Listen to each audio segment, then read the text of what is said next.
Amorim is not for changing, as he said to Gary before the game, and Gary rejoins us now. What did you make of that interview, Gary? Yeah, I mean, he was pushed hard there, wasn't he? And absolutely resolute that he won't change, but he must be suffering deep inside. I'm worried as well. I mean, it is really grim. That first half an hour tonight was hard to watch as a United fan. I think that the thing is, I think we knew a lot of what we actually saw on the pitch was going to happen. I mean, Casemiro and Erikson in midfield. Jamie Carragher had done a piece in the studio about Mazraoui and Dalot playing wing backs and being more defensive, and that wouldn't lead to goals, which is exactly what happened. I asked Ruben Amorim before the game, at the idea of Xerxes in that sort of left pocket, that's not a left pocket that you stay in. That's a left pocket that means that you have to go and pick up the right back for Newcastle when he goes forward. That's a left pocket that means you have to make runs through. So it's not really, and when he said that he wasn't really a number 9 and that's where he saw him playing, I was surprised. I didn't see any balance in the team selection. So I think that whilst I was a little nervous about Manchester United doing well in this game tonight, before I saw the team sheet, once I saw the team sheet, I was pretty sure that it would be a struggle, and I think a lot of what we saw, we expected. It was a grim night. Do you think Erikson and Casemiro can start together in midfield again, Gary? No. I mean, look, they may have to if there's lots of injuries, but look, we've all been there. You know, we've all been there as football players where you get into your 30s and the last thing you want in your 30s is another player alongside you in your 30s. You know, if I was right back playing for Manchester United at the age of 33, I didn't want a 33-year-old right-sided winger in front of me. I wanted someone who was massively energetic, youthful, quick, to compensate for the things that I don't have anymore. And the last thing that Erikson wants to see alongside him is someone that's basically got a lack of energy. He wants to see someone who can compensate for the things that he doesn't have, and vice versa with Casemiro. It's not that they're not being great players. It's not that they still can't function in a team in some way. There are players that play for other clubs at the very top who haven't got legs, but they've got people around them who can basically cover for the fact they haven't got legs. They can't play them both together as a two in midfield with those massive gaps that exist. And Old Trafford always feels very big to cover the ground anyway. Gary, we've been very critical of Manchester United in probably the last 18 months under Erik ten Hag and how open they were and conceding sort of 20, 30 shots a game. Are Manchester United actually worse right now under Ruben Amorim with the 3-4-3 system? I mean, there's no doubt it's deteriorated performances and results in this last few weeks. They're finding it very difficult, some of the players, with the system. They're finding it very difficult with the confidence. And the concern is that they're getting dragged into a fight down there near the bottom. But they are at this moment in time. You keep thinking they're going to hit a low point. I mean, I sent through that team this morning of Ole Gunnar Solskjaer's last game in charge. And you think that, you know, they're playing against Watford a few years ago, and you're thinking that Manchester United team, to be fair, is not good enough. We all accepted at the time it wasn't good enough. But that was David De Gea in net, who's a better goalkeeper than the one that Manchester United have currently got. It was Lindelof, Maguire, Wan-Bissaka and Shaw, which is a better defensive line than the one that Manchester United have currently got. It was Matic and McTominay in midfield, which is not brilliant, but it's better than Casemiro and Erikson.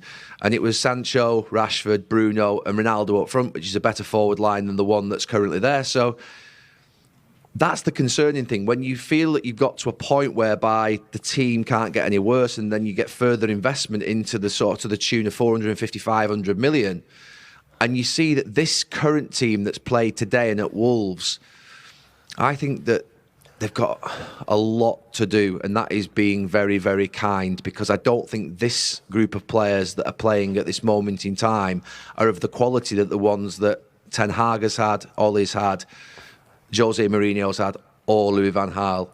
They weren't good enough for Manchester United in those periods, but they were better teams and better squads than the one that currently is in this club. Well, Gary, the criticism of Manchester United from yourself, as you know Manchester United better than any of us, was that those managers did not have people above them, a sporting director, a structure in the club.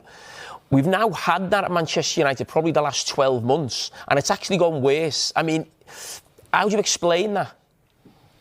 Yeah, I don't think it's been for 12 months. I mean, there's no doubt the Dan Ashworth situation has gone badly wrong. I mean, I like Dan a lot. He's brought in, he's someone who's very stable, very calm, has actually, to be fair, helped mould this current sort of Newcastle project that we're seeing before. How was there before, but the type of signings that they made when the Saudi Arabian owners came in, we all expected it to be a bit of an extravaganza and sort of splashing the cash, but they've signed some very solid characters.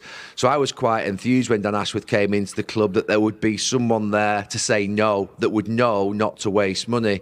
Obviously, then you have Jason Wilcox, who's highly thought of, Omar Barada, who was well thought of at Manchester City.